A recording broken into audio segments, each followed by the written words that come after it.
بسم اللہ الرحمن الرحیم۔ غسل کے فرائض کے بعد غسل کی سنتیں ہیں، ان چیزوں کا لحاظ کیا جائے تو ہمارا غسل کرنا بھی عبادت بن جائے گا۔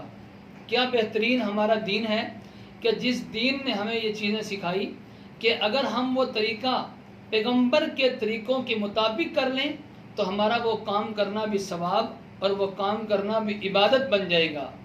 تو غسل کی چند سنتیں ہیں، اگر ہم ان سنتوں کا لحاظ کر کے غسل کریں تو ہمارا غسل کرنا عبادت بن جائے گا۔ سب سے پہلی سنت یہ ہے بسم اللہ پڑھنا، کپڑے اتارنے سے پہلے، غسل خانے میں جانے سے پہلے، اس لیے کہ غسل خانے میں جا کر تو کچھ نہیں پڑھ سکتے، جانے سے پہلے بسم اللہ پڑھیں، بسم اللہ پڑھ کے اندر داخل ہوں۔ تو اس لیے سب سے پہلی سنت ہے بسم اللہ پڑھنا۔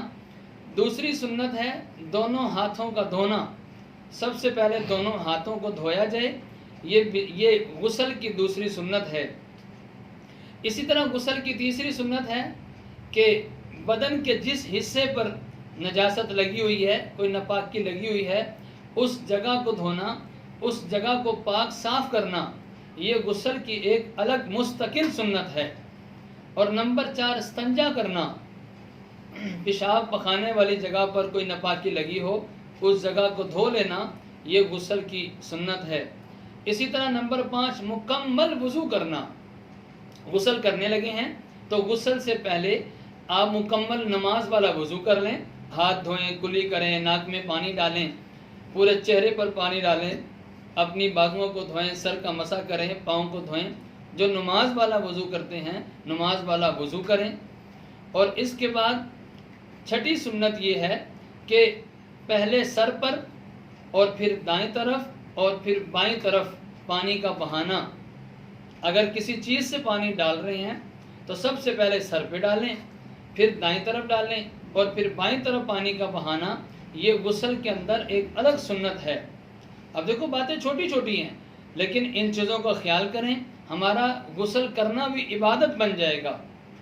اسی طرح لگاتار غسل کرنا، غسل شروع کیا ہے تو پورا غسل کر کے پھر ہی فارغ ہو کے باہر آئے، یہ نہیں کہ کچھ اعضاء دھو لیے، کچھ اعضاء تھوڑی دیر کے بعد دھوئے گا، تو یہ لگاتار مسلسل غسل نہ ہوا۔ مسلسل غسل کرنا یہ ایک الگ سنت ہے۔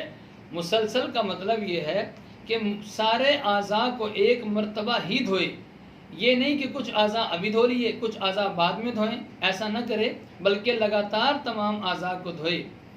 اسی طرح غسل کی ایک یہ بھی سنت ہے کہ پورے جسم کو مل مل کے دھونا، اچھے طریقے سے پورے جسم پر ہاتھ پھیر کر اور پھر مل کے دھوئے، اور اس کی وجہ یہ ہے تاکہ پورے جسم پر پانی لگ جائے، پانی پہنچ جائے، جسم کا کوئی حصہ خشک نہ رہ جائے۔ کہیں پر تھوڑا سا بھی حصہ خشک رہ گیا اس کا غسل نہیں ہوگا، اس لیے فرمایا کہ پورے جسم کو مل کر اچھے طریقے سے دھوئے، یہ سنت بھی ہے۔ اور اسی طرح اس کی وجہ یہ ہے کہ تاکہ کوئی جسم میں جگہ خشک باقی نہ رہ جائے، جگہ خشک باقی رہ جائے گی تو غسل نہیں ہوگا۔ اور مکمل بدن 3 مرتبہ دھونا، 3 مرتبہ پانی ڈالنا، یہ سنت ہے۔ پورے بدن پہ 1 بار پانی بہانا فرض ہے، 3 بار پانی بہانا یہ سنت ہے۔ اللہ سمجھ عطا فرمائے اور صحیح عمل کی توفیق عطا فرمائے۔